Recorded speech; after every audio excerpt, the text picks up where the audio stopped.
ያላችሁን እህቶች ትዳራችሁ ልክ ፈተና ውስጥ ሲገባ የኔ ጸባይ ነው ማለትን ልመዱ። ባሌ ጋር ያለ የቤተሰቦች የዛር መንፈስ ነው ማለትን ልመዱ። ከጎረቤትም ከዘመድም ከእናትና ከአባቴም ከየት ነው ብላችሁ መመርመርን ልመዱ እንጂ ደንፋ ማትሁኑ። ይሄ ስሜታዊ ሆናችሁ መደንፋት መገንፈል ወይም ደግሞ ቆጣ ማለት ለምን ክብሬ ተነካ፣ ለምን አያከብረኝም፣ ለምን ይሄን አይገዛልኝም፣ ለምን ይሄን እንደዚህ ያርግልኝ አትበሉ። ያልተፈለጋችሁት ለምን እንደሆነ በደንብ ወቁ። በቃ ባልሽ አልፈለገሽም አይደል? ባልሽ ክብር አይሰጥሽም አይደል? ከምንድን ነው የመጣው ይሄ ነገር? ከማን ነው ወደ ባልሽ የሄደው? ከባልሽ ቀጥታ ወደ አንቺ የመጣ ነው ወይስ ካንቺ ወደ ባልሽ ሄዶ ነው መልሶ እንደገና አንቺ ጋር የመጣው? ከእህትሽ ነው? ከእናት ከአባትሽ ነው? ከጓደኞችሽ ነው? ከየት ነው? ከጎረቤት ነው? መመርመር መልመድ አለባችሁ። ደግሞ መንፈስ ነው ብሎ አምኖ መጾም መጸለይ መስገድና ዝም ብሎ እንደዚሁ መመላለስ ይለያያል። ጠላትን እያወቁ ነው መሄድ ያለብን። መንገድ ላይ ስትሄዱ በዚህ ጫካ በዚህ በረሃ ከሆነ መንገዱ ላይ ስትሄዱ አይናችሁ ወደ በረሃው ነው ወይስ ወደ ጫካው ነው የምታዩት? ወደ ጫካው ነው። ምን መጥቶ የሆነ ነገር አፈፍ አድርጎ ያዘኝ አልያዘኝ ነው ብላችሁ የምትሄዱትና አይናችሁ በየትኛው በኩል መሆን እንዳለበት አቅጣጫችሁን አሁኑኑ ኮምፓሱን ማዘጋጀት ያለባችሁ። ዊንድ ቬን የንፋስ አቅጣጫ መጠቆሚያ ነው አይደለም? ሬንጌጅ የዝናብ መጠን መለኪያ ነው አይደል? ልክ እንደዛ እናንተ ውስጥም ደግሞ የመከራችሁን የስቃያችሁን የደስታችሁን የሁሉ ነገራችሁን ኮንትሮል ሬዲዩሰር መቀነሻ መጨመሪያ ማዘጋጀት አለባችሁ። ተቆጣጠሩት ጸባያችሁን። ከእናት የመጣው ከአባት የመጣው ዛር ከጓደኞቻችሁ ከመንገድ ከሆቴል ከምናምን ከወንድ ከጎረምሶች ከሴቶች የመጣው የቡዳ መንፈስ የገባው እናንተ ውስጥ የገባው ትዳራችሁ ላይ ልጆቻችሁ ላይ ባላችሁ ላይ ተጽዕኖ እንዳይፈጥር ራሳችሁን ኮንትሮል አድርጉና ስገዱ።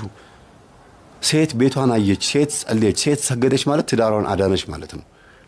ለምን እሷ ላይ ሆን ጡት እሷ ላይ ነው፣ ሀፍረተ ስጋ እሷ ላይ ነው፣ ልጅ የምታሳድገው ማህፀን እሷ ላይ ነው፣ ሁሉ ነገር እሷ ላይ ነው። የቤትና ቤትነት አብዛኛውን ነገር ሰይጣን እኮ ዘፍጥረት 6 ላይ የሰውን ሴቶች ልጆች መረጡ ይላል። አጋንንት የሰውን ሴቶች ልጆች መረጡና አገቧቸው፣ ወለዱ፣ ልዩ ፍጡራን ተወለዱ ነው የሚለው። ልጆቻችሁ ልዩ ፍጡራን እንዲሆኑ ትፈልጋላችሁ? አጋንንት ማንን ነው ወደዷቸው ያለው? ሴቶችን ነው። የሰውን ሴቶች ልጆች ወደዱ ይላል። ስለዚህ ሴትን በመቆጣጠር ትዳርን ማፍረስ ይችላል። ሴትን በመቆጣጠር ትዳርን መቆጣጠር ይችላል።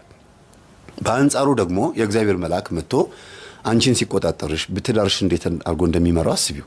ባልሽ ስራ ሲውል አንቺ ቤት መቤት ከሆን ሻማ ብርተሽ ሰላም አውለው ስቲ ቆጣ ሲል አይዞህ ሄደ በቃ ችግር የለውም ራስን አሟል ቅቤ ልቀባ ቅባት ልቀባ ምን ልስጥህ የሚበላ ምናምን ብሎ ያንን ሰው ብርድ ማድረግ። መቼ መሰላችሁ ባላችሁ ትዝ የሚለው እንደዚህ አይነት መልካምነታችሁ ስትጣሉ ብቻ አይደለም፣ እናንተ ስትታመሙ ራቅ ያለ ቦታ ስትሄዱ የሆነ ቦታ ስትሄዱ የእናንተ መልካምነትም ትዝ ይለዋል። ሁልጊዜ በጸባ አይደለም ትዝ የሚለው።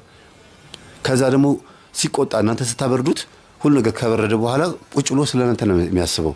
እኔ እኮ እንደዚህ ብዬ ስመጣ እንደዚህ አበረደችኝ፣ እኔ እኮ በቃ የተባረከች ሚስትን ያገባሁት ይላል። እግዚአብሔርን በእናንተ ያመሰግናል። ስለዚህ በተቻላችሁ መጠን እናንተ ላይ ፈተናው ስለሚበዛ ጸበል ቦታ ላይም 10 ሰዎች ከጮሁ ከ10ሩ 8ቱ ሴቶች ናቸው ይባላል።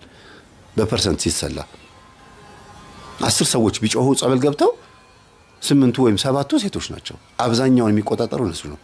ዳላቸውን እያሞናደሉ ቢሄዱም እነሱ ላይ ገብቶ ነው። አርቲፊሻል የሚባል ነገር በሙሉ መጠቀም የሆናችሁትም በዚህ ምክንያት ነው። ተይዛችሁ ነው፣ ወዳችሁ አይደለም። ጸባያችሁ ሁሉ ነገራችሁ እንዳለ ተቆጣጥሮታል ዲያብሎስ። እስቲ ዝም ብላችሁ ራሳችሁን ቼክ አድርጉት። ለእግዚአብሔር የሚመች ህይወት ነው ያላችሁ? ውስጣችሁን እስቲ ውስጡን ለቄስ የሚባል ነገር አለ። እስቲ ውስጡን ለቄስ የሚባለውን እስቲ ቼክ አድርጉት። ምንድን ነው የምትነግሯቸው ለካህናችሁ? ውስጡን ለቄስ የተባለውን ለንስሐ አባት ማለት ነው። ምን ትናገራላችሁ? እና በተቻላችሁ መጠን ተከባበሩ። በተለይ ደግሞ ከሴት ጓደኞቻችሁ ጋር በጣም ሰላማዊ መሆን አለባችሁ። ሴት ጓደኛዋን እንዴት መቅረብ እንዳለባት በቃ ፕላን ማውጣት አለባት። ገደቡ እስከ ድረስ መሆን እንዳለበት። ለቤቴ ስትመጣ የሴት ጓደኛዬ ገደቡ ይድረስ ነው፣ እስከ ማደር ነው፣ አብሮ እስከ መብላት እስከ መጠጣት ነው። እኔ በሌለውበት ሰዓት ባሌ እሷ ቤት ውስጥ ሆና ከባሌ ጋር እስከ መዋል ነው። የዝሙቱን ብቻ አይደለም ማሰብ ያለባችሁ። በትዳርሽ ቀንታ ልታጣላ ሁሉ ትችላለች። ስለፈለገችው አይደለም ልታጣላችሁ፣ ስለጠላችሁ ልታጣላ ትችላለች። በአንቺ ቀንታ ትዳርሽን ልታለያይ ትችላለች። የግዴታ ባልሽን ልትቀማ ብቻ አይደለም። በተለያየ አይነት መንገድ ችግር ልትፈጥርብሽ ስለምትችል እንዲሁም ደግሞ ቡዳ መንፈስ ካለባት እሷ ባትመቀኝም እሷ ላይ ያለው መንፈስ ተመቅኝቶ ከአፏ የሚወጣው ቃል የባልን አንቺንና ባልሽን የሚያጣላ ሊሆን ይችላል።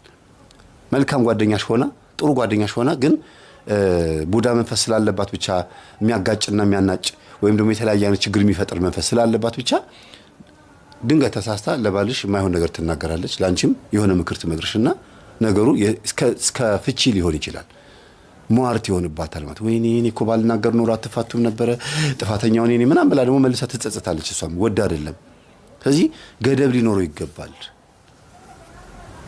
እንደዛ ነው መሆን ያለበትና ስለነበረ ሰዓቱ ላይ አምላካችን ስም የተመሰገነ ይሁን ሰላም ሁኑ